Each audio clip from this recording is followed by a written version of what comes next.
dan salam sejahtera bagi kita semua. Perkenalkan, nama saya Febo Bersunu Haji. Saya dari kelas 91 SMP Swasta Masehi Brastagi.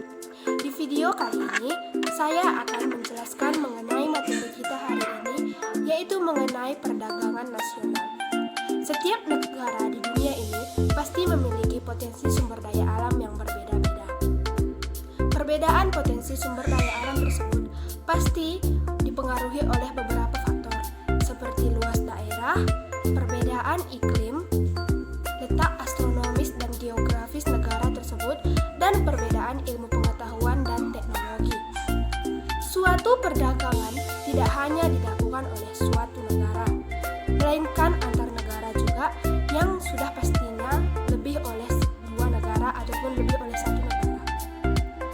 Contohnya yaitu oleh negara Amerika yang tidak bisa memproduksi timah. Nah, dia harus membeli produksi timah tersebut ke negara lain. Contoh kedua yaitu Indonesia yang kurangnya berbagai alat-alat teknologi. Nah, Indonesia harus membeli oleh negara lain. Hal tersebut disebut dengan kegiatan impor dan kegiatan ekspor. Nah, kegiatan impor yaitu kegiatan membeli suatu barang atau jasa ke negara lain. Orang yang melakukannya disebut importir. Dan kegiatan ekspor yaitu kegiatan menjual hasil suatu negara tersebut ke negara lain, yang dimana orang atau negara yang melakukannya disebut oleh eksportir. Perdagangan dalam negeri dan perdagangan internasional memiliki berbagai perbedaan. Perbedaannya yaitu, salah satunya yaitu, jika perdagangan di dalam negeri, mata uangnya tetap sama. Sedangkan perdagangan internasional itu sudah memiliki mata uang yang berbeda. Contohnya, di mana Amerika dan Indonesia saling melakukan perdagangan. Nah, tentu saja sudah memiliki mata uang yang berbeda. Yang kedua itu, jika perdagangan di dalam negara itu dilakukan oleh di dalam negara dan dilakukan oleh antar kota. Nah, jika perdagangan di internasional itu dilakukan oleh negara-negara yang berbeda. Nah, selanjutnya, jika perdagangan di dalam negara tidak melakukan biaya masuk. Nah, dan jika perdagangan internasional itu memiliki biaya yang cukup besar atau biaya distribusi. Selanjutnya yaitu jika perdagangan di dalam negara, pembeli dan penjual selalu saling berinteraksi secara langsung.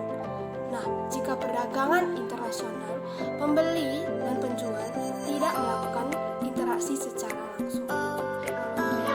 Alat-alat teknologi yang dibutuhkan oleh para pelajar saat ini. Nah, oleh karena itu, karena akibat kurang unggulnya Indonesia menciptakan suatu HP Android, maka Indonesia harus mengimpor dari negara lainnya yang berkeunggulan seperti alat teknologi. Contohnya negara Amerika yang sangat unggul dalam bidang teknologi. Nah, itulah salah satu contoh dalam memenuhi kebutuhan yang tidak terdapat dalam negara tersebut. Yang selanjutnya, manfaat dari perdagangan internasional itu sangatlah banyak. Oleh karena itu, banyak orang yang selalu melakukan perdagangan internasional setiap saatnya. Berbagai manfaat perdagangan internasional. Salah satunya yaitu peluang kerja yang terbuka luas.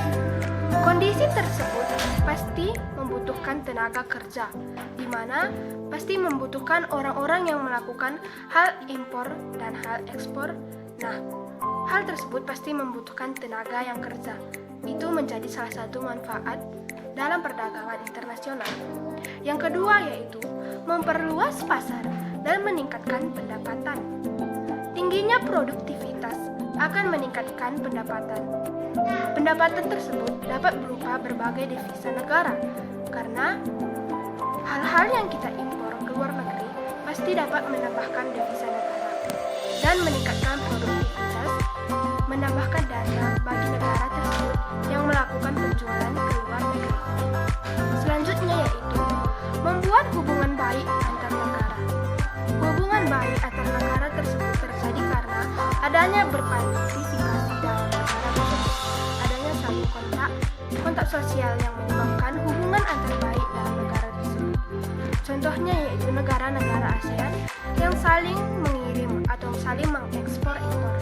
Nah, dalam hal tersebut pasti terjalin hubungan yang baik antar negara tersebut. Itu pasti salah satu manfaat dari perdagangan internasional yang sudah kalian ketahui. Yang selanjutnya yaitu kebutuhan hidup makin mudah terpenuhi. Contohnya yaitu seperti HP Android tadi. Pasti kebutuhan hidup para pelajar di Indonesia semakin terbutuhi karena adanya perdagangan internasional. Nah, itulah manfaat dari perdagangan internasional buat kalian semua. Nah, di sini pasti kita tentu bahwa perdagangan internasional itu sangat bermanfaat bagi semua negara yang ada di Indonesia. Namun, suatu perdagangan internasional juga dapat menyebabkan konflik karena tidak terjadinya hubungan atau tidak terjadinya partisipasi yang baik.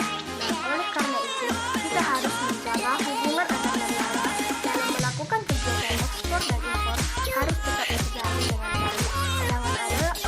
Jangan adanya konflik dari negara.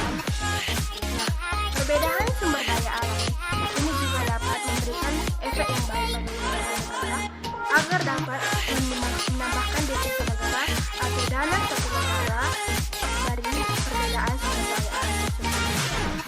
Inilah sekian dari saya mengenai perdagangan internasional. Intinya perdagangan internasional adalah perdagangan yang dilakukan oleh berbagai negara, tidak hanya satu